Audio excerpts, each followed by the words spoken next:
How did Job make the proclamation, though you slay me, I will still hope in you? In the midst of great suffering, great grief, his friends are around him, accusing him, telling him the reason for his suffering is because he's a wicked person. His wife is sitting there telling him, curse God and die.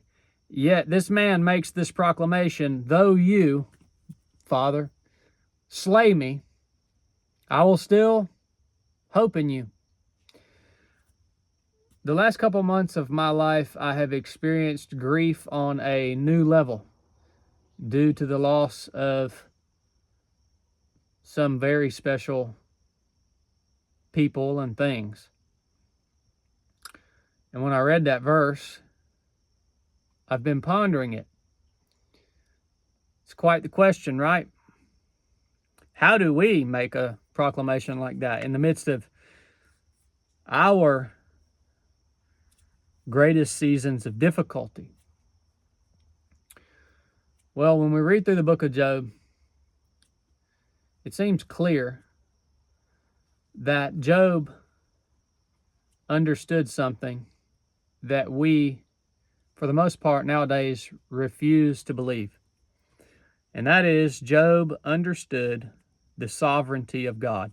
Therefore, he trusted God, even in the midst of the terrible things he was experiencing.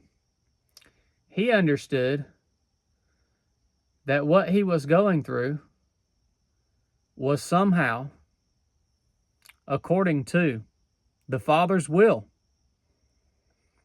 All that bad stuff.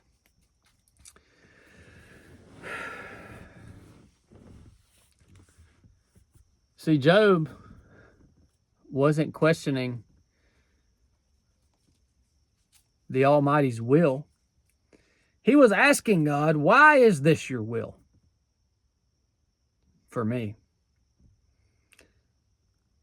Well, the Almighty shows up and he never tells him. He just replies to Job and says, who are you, basically, to question me? And Job essentially says, yeah, you're right. I'm going to shut my mouth now.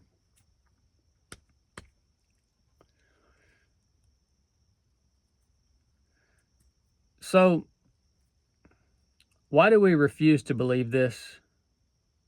Well, I think it's because we want to see ourselves as humans, as autonomous, meaning that we can do things, make decisions, whatever we want, independent from the will of the Supreme Being.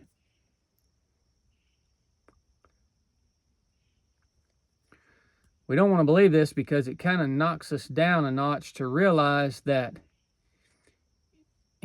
anything that we do, essentially the Almighty allows us to do it.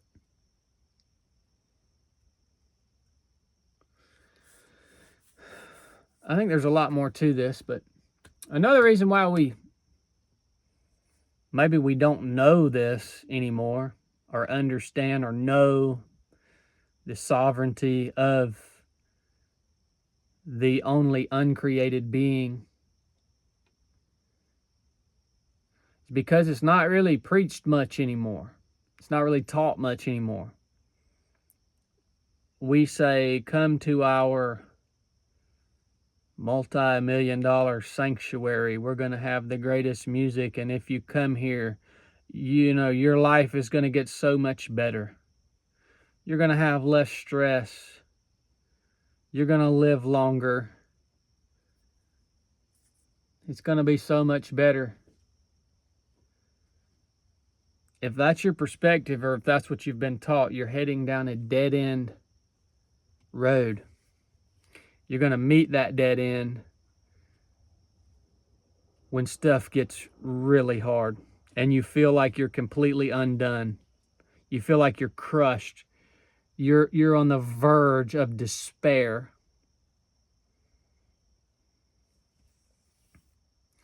I think we're better off to recognize that there are no autonomous beings in heaven, created beings, that is, in heaven, on earth, or under the earth.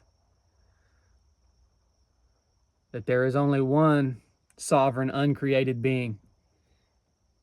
It is the Lord Almighty. And that whatever happens in this life is indeed according to His will for us. Now, there's times that that's not going to be comforting to you. I understand that. It wasn't necessarily comforting to Job, but it did enable him to make the proclamation that he made. Though you slay me, I'll hope in you. We talked about this in depth on the podcast today.